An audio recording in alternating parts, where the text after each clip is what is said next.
wa ta'ala di dalam Quran surah Al-Kautsar ayat kedua, fasholli li rabbika wanhar, maka berkurbanlah. Tuh. Nah, Pak Ustadz, di dalam Alkitab kami, Pak, memang benar waktu itu Abraham hampir mengorbankan anaknya kan, Pak Ustadz. Kalau di Islam kan diakunya Ismail. Nah, kalau kami di saya tanggapi dulu, Mbak. Saya belum menanggapi habis. Anda ngomong terus dari tadi panjang kali lebar, saya nggak gimana gitu ya. Ada kayak gimana lah. Ya kan masalah kotoran lembu kata saya. Kagak perlu kita itu mengorbankan manusia. Ya lebih baik kita tumbalin aja tai sapi gitu ya. Ngapain ya rusak kali ajaran kalau kita tumbalin apa? Tumbalin Tuhannya. Untuk apa? Untuk datang menebus dosa. Lagi pula tidak ada ya Mbak ya kehendak Bapa di surga untuk apa? Untuk Yesus itu mati dan terbunuh di salib agar menebus dosa.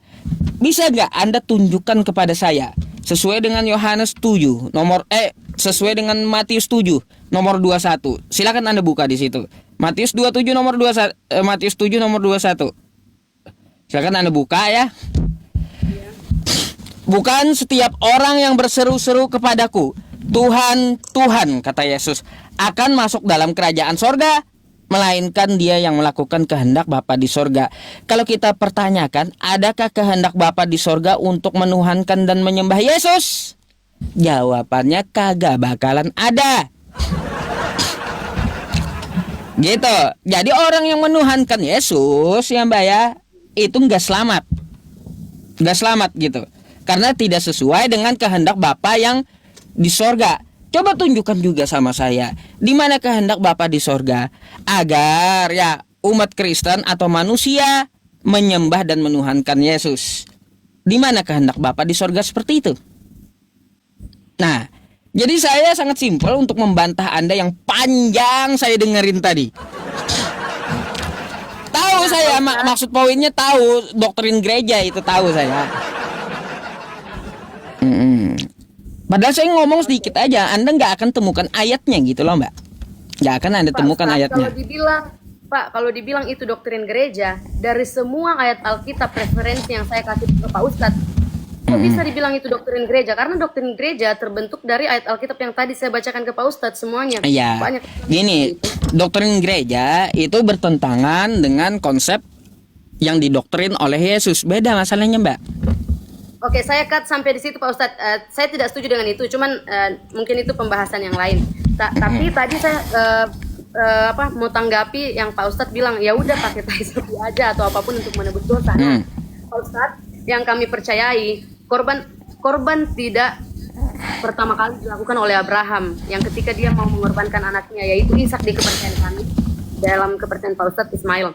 Nah, korban pertama yang dilakukan oleh Allah itu terdapat dalam Kejadian Pak Ustadz, yang ketika manusia jatuh ke dalam dosa dan mereka malu, mereka sembunyi, dan kemudian Allah menggantikan pakaian mereka yang mereka pakai dari daun ara, digantikan dengan kulit binatang Pak Ustadz. Nah, itu korban pertama kali yang dilakukan oleh Allah sendiri sehingga diikuti oleh para nabi. Tahu saya itu tahu Mbak, tentang masalah itu saya tahu.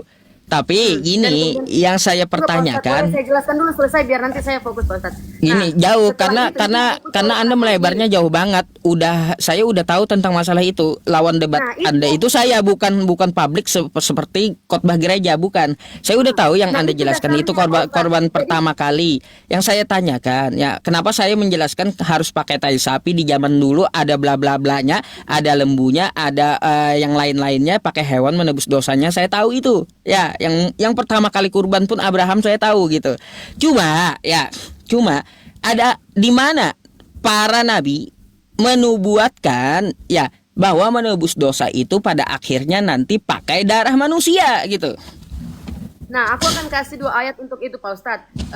Yang nanti pertama itu ada dari Kejadian, dari Yesus yang akan dari Allah yang akan mengatakan kepada Hawa, keturunan dari perempuan ke iblis, keturunan dari perempuan ini yang akan meremukkan kepalamu gitu.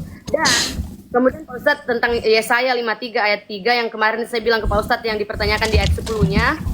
Nah, kalau itu ayat 10 Pak Ustadz itu tidak berarti keturunan secara biologis gitu Pak Ustadz. Itu keturunan yang percaya kepada dia gitu. Jadi itu yang kami artikan, itu yang kami pelajari.